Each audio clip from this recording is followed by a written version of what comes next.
Welcome back to Dronacharya IAS YouTube channel. This is our daily newspaper video, जहां हम रोजाना the Hindu newspaper के must read articles को briefly discuss करते हैं।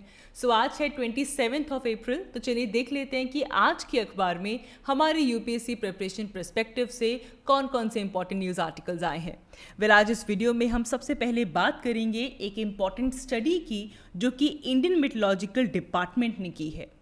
अकॉर्डिंग टू IMD, जो सोलर रेडिएशंस हमें चाहिए जिससे कि सोलर पैनल्स को यूज़ करके हम सोलर एनर्जी क्रिएट करते हैं, सोलर एनर्जी जनरेट करते हैं, वो रेडिएशन की क्वांटिटी डिक्रीज हो रही है। IMD study states that there is alarmingly decreasing trend in the solar radiations. तो यहाँ पे ये समझना ज़रूरी है, बिकॉज हमें लगता है कि सूरज से किरणें तो आ रही हैं, सोलर रेडिएशन तो आ रही है, तो फिर ये क्यों कहा जा रहा है कि वो रेडिएशंस जिससे कि हम सोलर एनर्जी प्रोड्यूस कर सकते हैं उसका जो क्वांटिटी है वो डिक्रीज हो रही है। क्या कॉन्सेप्ट है इसके पीछे, क्या रीज़न है इसके पीछे, वो हम यहाँ पे जानेंगे। Apart from that, Supreme Court has upheld the EVM system of polling. हम सब जानते हैं इलेक्शंस चल रहे हैं और इंडिया में जो इलेक्शंस होते हैं उसमें EVM सिस्टम को यूज़ किया जाता है। EVM क्या है? It is basically electronic voting machine. EVM is electronic voting machine. And Supreme court ने EVM सिस्टम को अपहेल्ड किया है। वहाँ पे एक पिटिशन डाली गई थी कि जो पेपर बैलेट सिस्टम था उसको रिवाइव किया जाए और EVM को एंड किया जाए। ऐसा बिल्कुल नहीं किया सुप्रीम कोर्ट ने। सुप्रीम कोर्ट ने EVM को बैक किया है और पेपर बैलेट की रिवाइवल को कंप्लीटली रूल आउट किया है। तो जानेंगे कौन कौन से इंपॉर्टेंट पर्सपेक्टिव्स यहाँ पे सुप्रीम कोर्ट ने रखे हैं when it comes to electronic voting machine, and also कुछ बेसिक्स हम EVM के बारे में भी यहाँ पे क्लियर करेंगे। इसके अलावा आज एक यूनाइटेड नेशंस का एक बॉडी न्यूज़ में है which is UN mass, United Nation Mine Action service. United Nations mine Action service, ये न्यूज़ में इसलिए है क्योंकि इन्होंने ये एनालिसिस किया कि गाज़ा में जो इज़राइल और हमास वॉर की वजह से जो डिस्ट्रक्शन हुआ है, उस ऑफेंस की वजह से जो डिस्ट्रक्शन हुआ है, तो अप्रॉक्सीमेटली इससे गाज़ा के अंदर 37 मिलियन टन्स ऑफ डेब्रीज जो हैं वो वहाँ पे प्रेजेंट होंगी। और अगर इन्हें रिमूवल की बात करें तो this will take years to remove those debris from the Gaza. तो यहाँ पे मेन आइडिया हमारा है कि United Nation Mine Action Service क्या है, इसके बारे में हम यहाँ पे डिटेल में बात करेंगे। Apart from that supreme court में एक प्ली आई है जिसमें कहा गया है कि जब हम वोटिंग करने जाते हैं तो हमारी EVM में नोटा का ऑप्शन आता है। नोटा जिसका मतलब है नन ऑफ द अबव। तो अगर किसी कॉन्स्टिट्यूएंसी में नोटा को मेजॉरिटी वोट्स मिल जाती हैं, मतलब किसी कैंडिडेट के बदले में नन ऑफ द अबव के ऑप्शन को सबसे ज़्यादा वोट्स मिली हैं, तो ऐसे केस में क्या किया जाए। तो सुप्रीम कोर्ट ने इलेक्शन कमीशन से रिप्लाई मांगा है कि अगर फ्रेश पोल्स में नोटा को ज़्यादा वोट्स मिलती हैं तो क्या किया जाएगा। सो दिस इज़ एक ऐसी डायरेक्शन है, बिकॉज यहाँ पे हम जानेंगे कि नोटा कब इंट्रोड्यूस किया गया, इसके पीछे ऑब्जेक्टिव क्या है और क्या हिस्ट्री रही है नोटा की, और इसे लेकर अब इलेक्शन कमीशन क्या रिप्लाई देगा, ऑफ कोर्स इसके ऊपर हम देखेंगे। सो क्या नोटा एक फिक्शनल कैंडिडेट बन सकता है, and Supreme Court is going to study this and Supreme Court has asked Election Commission for reply on this. तो इसके बारे में और डिटेल में हम यहाँ पे डिस्कस करेंगे। तो चलिए शुरुआत करते हैं। हमारा पहला आर्टिकल जो कि सोलर एनर्जी से रिलेटेड है। देखिए, सोलर एनर्जी एक बहुत इंपॉर्टेंट कंपोनेंट है। हम एक बेसिक बात जानते हैं कि हमारे सन से अर्थ की तरफ आती हैं रेडिएशंस, और इन रेडिएशन से हम इलेक्ट्रिसिटी जनरेट करते हैं। फोटोवोल्टिक पैनल्स लगाकर सोलर सेल्स के थ्रू इस सोलर इलेक्ट्रिसिटी को जनरेट किया जाता है फ्रॉम दी सोलर रेडिएशन। तो यहाँ पे जो इम्पॉर्टेंट हमारे पास कंपोनेंट है सोलर एनर्जी प्रोड्यूस करने के लिए, दैट इज़ सोलर रेडिएशन। ये बात क्लियर हो गई। अच्छा, अब इंडिया जो कि एक ट्रॉपिकल कंट्री है, हम ट्रॉपिकल बेल्ट में लाई करते हैं, एंड हमारे पास हमेशा ये एक एडवांटेज है कि अगर हम साल भर में देखें तो हमारे अप्रॉक्सीमेटली 300 दिन ऐसे होते हैं जहाँ पे इंडिया में पीक सोलर रेडिएशन प्रेजेंट होती है। ठीक है, अब इससे solar energy is a very important fragment कि जब हम इंडिया की एनर्जी सिक्योरिटी की बात करते हैं तो उसमें हमारी एनर्जी डिमांड्स को पूरा करने में सोलर एनर्जी के इम्पॉर्टेंट रोल प्ले कर सकती है। लेकिन अब एक यहाँ पे जो स्टडी आई है IMD डिपार्टमेंट की, इंडियन मेट्रोलॉजिकल डिपार्टमेंट की, उसने ये शोकेस किया है कि हमारे पास जो क्वांटिटी सोलर रेडिएशंस की आ रही है जिससे कि सोलर पैनल्स इलेक्ट्रिसिटी जनरेट कर सकते हैं, वो सोलर रेडिएशन की क्वांटिटी डिक्लाइन हो रही है। ये स्टडी IMD डिपार्टमेंट ने अपने साइंटिफिक जर्नल मौसम के अंदर पब्लिश की है। अब जब हम इसके पीछे रीजंस ढूंढने जाते हैं कि ऐसा कैसे हो सकता है कि सोलर रेडिएशंस जो हैं वो डिक्लाइन हो रही हैं, so when we go and try to find the reason behind it and the answer is aerosols. हमारे एटमॉस्फेयर में जो एरोसोल्स हैं वो काफ़ी ज़्यादा बढ़ चुके हैं। The aerosols have increased a lot. तो अगर आप ध्यान से देखें यहाँ पे एरोसोल्स की हम जब भी बात करते हैं तो इस डायग्राम से समझते हैं हमारे एटमॉस्फेयर में अगर एरोसोल प्रेजेंट होंगे ना, सबसे पहले तो ये कंसेप्ट क्लियर करना होगा कि एरोसोल्स होते क्या हैं। See, they are very fine particles, they are very fine particles जो कि कार्बन एमिशन से रिलीज होते हैं। ठीक है, जब भी फॉसिल फ्यूल की बर्निंग होती है, उन फॉसिल फ्यूल की बर्निंग की वजह से बहुत ही टाइनी पार्टिकल्स जो हैं वो जनरेट होते हैं। कार्बन एमिशंस के तौर पे बहुत फाइन पार्टिकल्स आते हैं एंड ऑल्सो द डस्ट। ये सब मिलकर क्या बनाते हैं? एरोसोल्स। ठीक है, कि एरोसोल्स की जो मात्रा है अगर ये हमारे एटमॉस्फेयर में बढ़ जाएगी तो इससे भी जो सोलर रेडिएशंस हमारे सोलर पैनल तक पहुंचेगी उसका जो अमाउंट है वो क्या हो जाता है? डिक्रीज हो जाता है। ऐसा क्यों कहते हैं? ऐसा इसलिए कहते हैं कि जो एरोसोल का पार्टिकल है ना, ये सनलाइट को एब्जॉर्ब कर लेता है। अब आप इस चीज़ को ध्यान से देखिए, कहीं तो अगर ये एरोसोल यहाँ पे ना होता, ये रेडिएशन सीधा जाकर फॉल करती हमारे सोलर पैनल पर और वहाँ से जनरेट होती इलेक्ट्रिसिटी। लेकिन अब फॉसिल फ्यूल हम बर्न कर रहे हैं, कार्बन एमिशन हम कर रहे हैं, हमारे एटमॉस्फेयर में डस्ट पार्टिकल्स बहुत ज़्यादा हैं, तो ओवरऑल जब एरोसोल की कंसंट्रेशन बढ़ जाती है तो एरोसोल क्या कर लेता है? सोलर रेडिएशन के कुछ हिस्से को एब्जॉर्ब कर लेता है। एब्जॉर्ब करने के साथ साथ it also deflects the solar radiation, it will also deflect it. तो कहीं तो ये सोलर रेडिएशन ग्राउंड की तरफ आनी थी, लेकिन एरोसोल्स ने क्या कर दिया? They deflected it away from the ground. ठीक है, तो एक तो ये हो गया। इसके अलावा हम ज्योग्राफी में ये बात जानते हैं, जब भी हम बात करते हैं क्लाउड फॉर्मेशन की, तो क्लाउड फॉर्मेशन इंक्रीज हो जाता है विद द एरोसोल पार्टिकल्स। जितने ज़्यादा एरोसोल पार्टिकल्स होंगे उतने ज़्यादा क्लाउड फॉर्मेशन होगी, बिकॉज उस पार्टिकल के अराउंड कंडेंसेशन होनी शुरू हो जाती है और क्लाउड्स फॉर्मेशन हो जाती है। तो जब यहाँ पे एक तरफ तो एरोसोल्स हैं और साथ ही में क्लाउड्स की कंसेंट्रेशन बढ़ गई, तो क्लाउड्स भी क्या करेंगे? They will also block the solar radiations. So these two are the major factor. दो बड़े फैक्टर्स क्या हैं? एरोसोल पार्टिकल्स का राइज और क्लाउड, जिसकी वजह से क्लाउडिंग जो है वो बढ़ चुकी है। देयरफॉर जो भी हमारे सोलर पैनल्स हैं उनकी जो एफिशिएंसी है वो इससे कम हो रही है।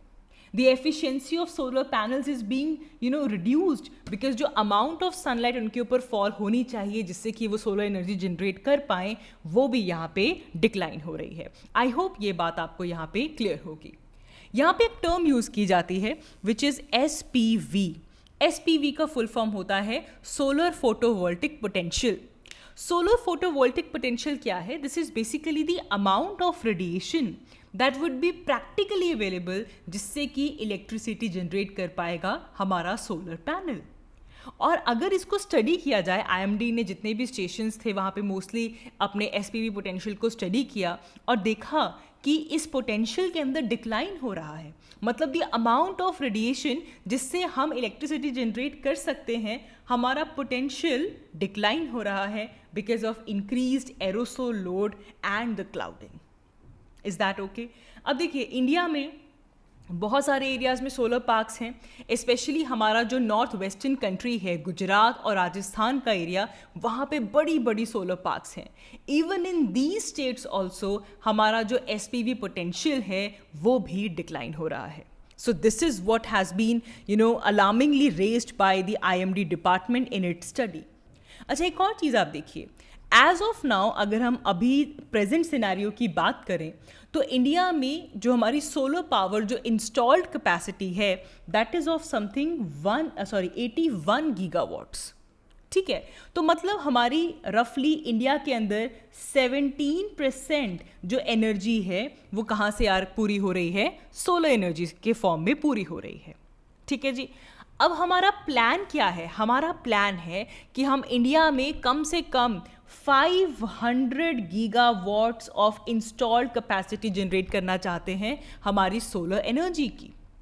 अब आप देखिए, इसे अगर पूरा करना है एंड वी वांट कि जो नॉन फॉसिल फ्यूल्स से हम अपनी एनर्जी जो है वो जनरेट करें, हाफ ऑफ द एनर्जी हम नॉन फॉसिल फ्यूल सोर्सेज से जनरेट करें, तो इसका मतलब ये है कि सोलर एनर्जी के ऊपर हमें बहुत फोकस करना होगा.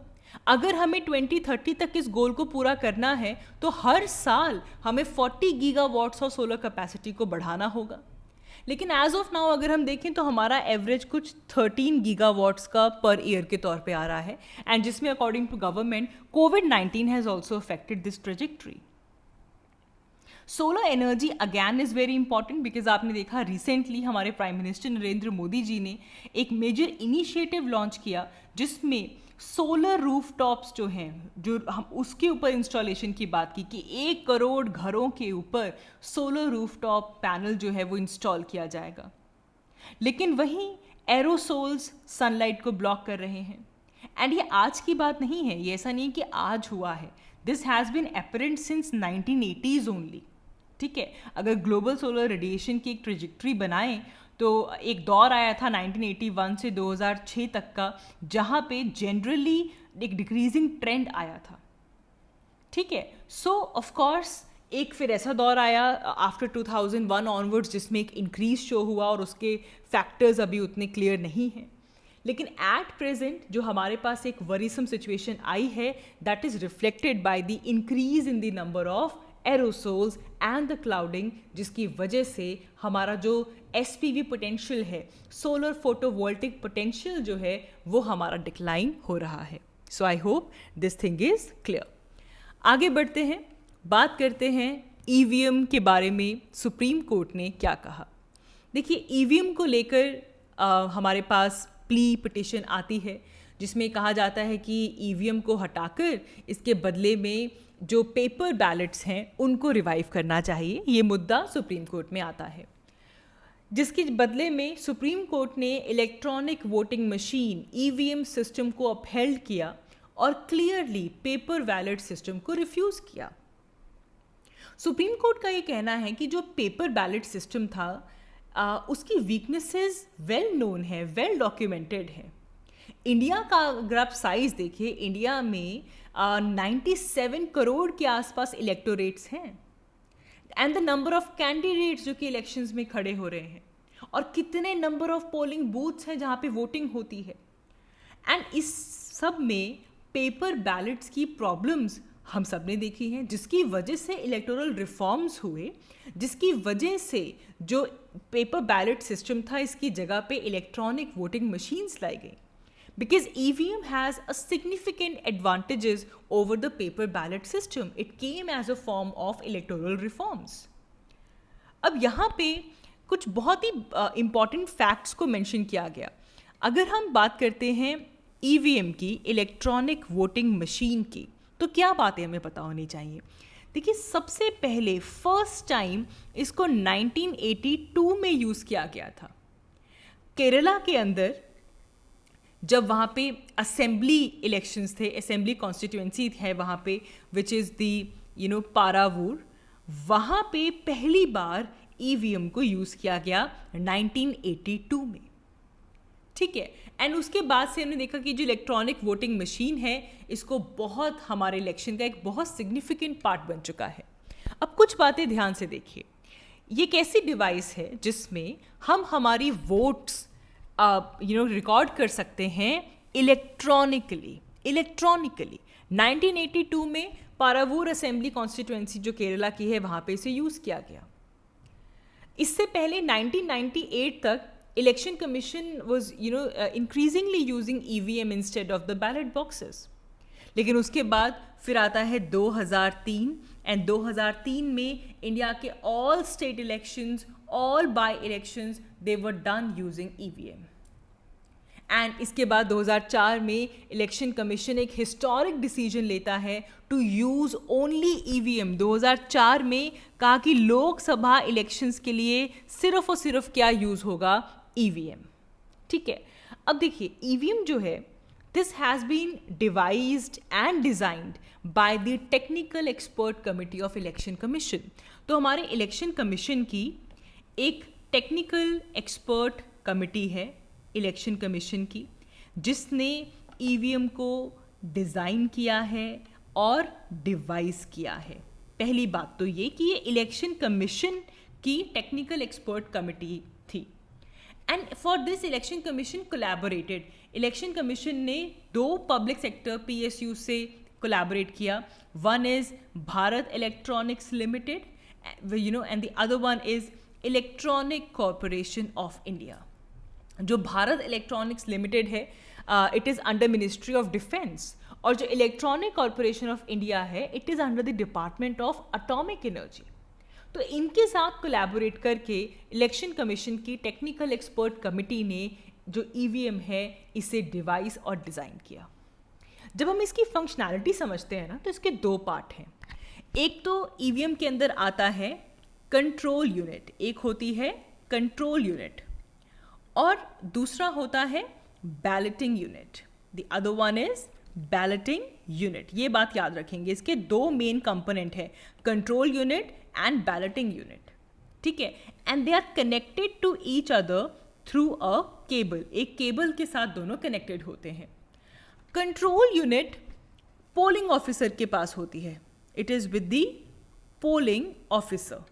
ठीक है, और जो बैलेटिंग यूनिट है, इसको बेसिकली जो आपका वोटिंग बूथ होता है वहाँ पे लगाई जाती है बैलेटिंग यूनिट। ठीक है, अब क्या होता है, voter has to press the blue button on the ballot unit. जिस भी कैंडिडेट को जिस भी सिंबल को वो वोट करना चाहते हैं, उसके पास जो बटन है उससे उनको प्रेस करना होता है, and the vote is recorded. This is how this functions. अब ईवीएम जो election commission of India use करता है, ये मैक्सिमम 2000 वोट्स जो हैं वो रिकॉर्ड कर सकता है। ठीक है, दूसरी बड़ी चीज़ याद रखिएगा कि ईवीएम की फंक्शनैलिटी के लिए इलेक्ट्रिसिटी नहीं चाहिए, it runs on the battery. ये बैटरी ऑपरेटेड होता है, और इस बैटरी को असेंबल करता है द भारत इलेक्ट्रॉनिक्स लिमिटेड और the electronics corporation of India, जिसके साथ इलेक्शन कमीशन ऑफ इंडिया ने कोलैबोरेट किया है। ईवीएम्स के अंदर माइक्रोचिप यूज़ की जाती है, और ये माइक्रोचिप 1 टाइम प्रोग्रामेबल होती है। इसको आप, it can not be read और it can not be overwritten. ठीक है, so EVMs are basically stand all alone machine, and there is no operating system which is used over here. तो इसको लाया गया इसलिए ताकि एक्यूरेसी बढ़ाई जा सके। काफ़ी बार क्या होता था कि जब पेपर बैलेट्स यूज़ किए जाते थे तो इनवैलिड वोट्स बहुत डलती थी। ठीक है, तो एक्यूरेसी को बढ़ा दिया ईवीएम ने, वो जो इनवैलिड वोट्स थी वो ख़त्म हो गई, एफिशिएंसी बढ़ गई, कहाँ वोटिंग प्रोसेस फास्टर हो गया, एफिशिएंट हो गया। ठीक है, ट्रांसपेरेंसी बढ़ गई, एंड ऑल्सो कॉस्ट इफेक्टिव भी है in terms of paper, printing, transportation, storage. उसे देखा जाए तो ये यहाँ पे कॉस्ट इफेक्टिव भी है। और इसी के साथ साथ एक और कंपोनेंट आ जाता है, एक सेपरेट कंपोनेंट जिसे कहा जाता है वीवीपैट। ये एक इंडिपेंडेंट सिस्टम है जिसको कि ईवीएम के साथ अटैच किया जाता है। वीवीपैट का फुल फॉर्म होता है voter verifiable paper audit trail. Voter verifiable paper audit trail, ये एक इंडिपेंडेंट सिस्टम है, ईवीएम के साथ लगाया जाता है ताकि वोटर्स वेरीफाई कर सके कि उनकी जो वोट है वो कास्ट हो चुकी है, जिसको उन्होंने वोट किया था उनकी वही वोट यहाँ पे कास्ट हो चुकी है। तो जब भी आप वोट कास्ट करते हैं तो क्या होता है कि एक स्लिप जो है जिसमें सीरियल नंबर होता है, आपने जिस कैंडिडेट को वोट किया है उसका नाम होता है, उस कैंडिडेट का सिंबल होता है, वो एक्सपोज होता है। हालांकि एक ट्रांसपेरेंट विंडो होती है जिसमें कि वो स्लिप आपको नज़र आती है and it remains there for 7 seconds. 7 second के लिए वो स्लिप आपको उस ट्रांसपेरेंट विंडो में नज़र आती है जिसमें सीरियल नंबर होता है, आपने जिसको वोट किया है उसका नाम है, उनका सिंबल होता है। एंड उसके बाद क्या होता है, जो स्लिप वो होती है वो ऑटोमेटिकली कट ऑफ हो जाती है and it falls into a sealed box of VVPAT. ठीक है जी। तो इससे आप जो वोटर है वो वेरीफाइबल पेपर ऑडिट ट्रेल के थ्रू अपनी वोट उन्होंने किसको की है और वो वोट डल चुकी है उसे वेरीफाई कर सकता है। तो ये सिस्टम हमारे पास ईवीएम का फंक्शन करता है। ठीक है जी। अब इसे लेकर सुप्रीम कोर्ट ने क्लियरली कह दिया कि ये तो इलेक्टोरल रिफॉर्म का एक हिस्सा है, हम आगे बढ़े हैं पेपर बैलेट सिस्टम से। और एक ब्लाइंड डिस्ट्रस्ट करना एक इंस्टीट्यूशन में, इससे ये हमारी अगर आप देखो कि अगर एक ब्लाइंड डिस्ट्रस्ट रहेगा कि शायद ईवीएम ठीक नहीं है, तो इससे क्या होगा, इससे जो सिटीजन पार्टिसिपेशन है वो रिड्यूस हो जाएगी, जो लोगों का कॉन्फिडेंस है इलेक्शन में वो ख़त्म हो जाएगा। And specially it is not it will harm the healthy and the robust democracy of India. ठीक है। So therefore court has refused even एक और पिटिशन यहाँ पे आई थी कि जो वीवीपैट जो है उसके अंदर जो पेपर स्लिप्स आती हैं that to be handed over to elector. ठीक है। And before inserting into the ballot box, तो इसे भी कोर्ट ने रिफ्यूज़ किया है। ठीक है जी। अच्छा, एक और चीज़ यहाँ पे आई है, कोर्ट ने कहा है कि हम एक प्रोविज़न ये कर सकते हैं कि वो कैंडिडेट जो कि लूजिंग कैंडिडेट है, they can request for verification and they have to also pay for the verification within the 7 days of result. तो ये ज़रूर यहाँ पे आया है। ठीक है जी। सो यहाँ से हमारे पास बेसिकली ईवीएम की कुछ बेसिक बातें और किस तरह सुप्रीम कोर्ट ने अपहेल्ड किया है ये इंपॉर्टेंट हो गया। अच्छा, आगे बढ़ते हैं। नेक्स्ट हमारे पास आज न्यूज़ में है यूनाइटेड नेशंस की एक एजेंसी जिसका नाम है mine Action service, United Nations mine Action service. अब ये न्यूज़ में इसलिए बिकॉज इन्होंने कहा है कि गाज़ा में 37 मिलियन टन्स ऑफ डेब्रीज जो है वो प्रेजेंट हैं और ना जाने कितना ही अनएक्सप्लोडेड ऑर्डिनेंस वहाँ पे प्रेजेंट होगा जो कि रबल के अंदर प्रेजेंट है। तो जब आप डेब्रीज निकालेंगे तो ना जाने कितने ऐसे अनएक्सप्लोर्ड ऑर्डिनेंसेस जो हैं वो बर्स्ट हो सकते हैं, जिससे कि डेब्रीज को क्लियर करने का जो काम है वो और ज़्यादा मुश्किल हो सकता है। तो यहाँ पे हमारा मेन आइडिया है कि हमें एक आइडिया होना चाहिए कि United Nation Mine Action service है क्या। देखिए, they lead this mine action community. So they basically focus कि जहाँ पे भी विक्टिम्स हैं, जहाँ पे भी रिस्क है, एक्सप्लोसिव रिस्क है, ये उनके विक्टिम्स के ऊपर फोकस करते हैं। यूनाइटेड नेशन के के साथ ही क्लोजली कोलैबोरेट करके फंड्स पहुँचाते हैं, प्रोग्राम्स लेकर आते हैं, जिससे कि जहाँ जहाँ पे भी जो एक्टिव एरियाज़ हैं वहाँ पे लाइव्स को सेव किया जा सके, यूनाइटेड नेशंस के जो मिशंस हैं उनको डिप्लॉय किया जा सके, ह्यूमैनिटेरियन एड पहुंचाई जा सके। सो that is the main idea of United Nations mine Action service. ठीक है। तो उन्होंने इस आइडिया को रिफ्लेक्ट किया है। Lastly, NOTA none of the above को लेकर भी सुप्रीम कोर्ट के अंदर एक प्ली पहुंची है जिसमें पूछा गया है कि अगर नोटा जीत जाता है तो क्या होगा, और सुप्रीम कोर्ट ने इलेक्शन कमीशन को कहा है कि आप इस चीज़ का रिप्लाई दीजिए। ठीक है। तो कुछ बातें नोटा के बारे में, आप जब भी इलेक्शन में वोटिंग करने जाते हैं तो बैलेट के अंदर नन ऑफ द अबव का ऑप्शन भी दिया जाता है। ये ऑप्शन इसलिए है कि अगर बाकी जितने भी कैंडिडेट्स हैं आप उनको रिजेक्ट करते हैं तो आप ऑफिशियली अपनी vote none of the above में चूज़ कर सकते हैं। तो जब आप नन ऑफ द अबव को प्रेस करते हैं, जब आप नोटा को प्रेस करते हैं, इसका मतलब है आपने किसी और पार्टी के किसी भी वोटर्स को वोट नहीं दी, you have rejected all the candidates.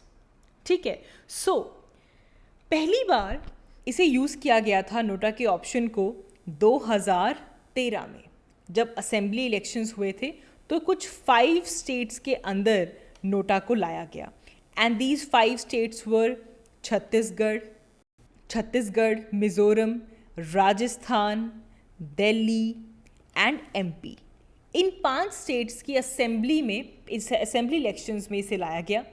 उसके बाद 2014 से ये जनरल इलेक्शंस के अंदर हमने इंक्लूड कर दिया इस पूरे कॉन्सेप्ट को। ठीक है, तो बेसिकली सुप्रीम कोर्ट में एक बहुत इंपॉर्टेंट केस हुआ था which was PUCL versus union of India case, जिसके बाद इलेक्टोरल प्रोसेस के अंदर नोटा को लाया गया।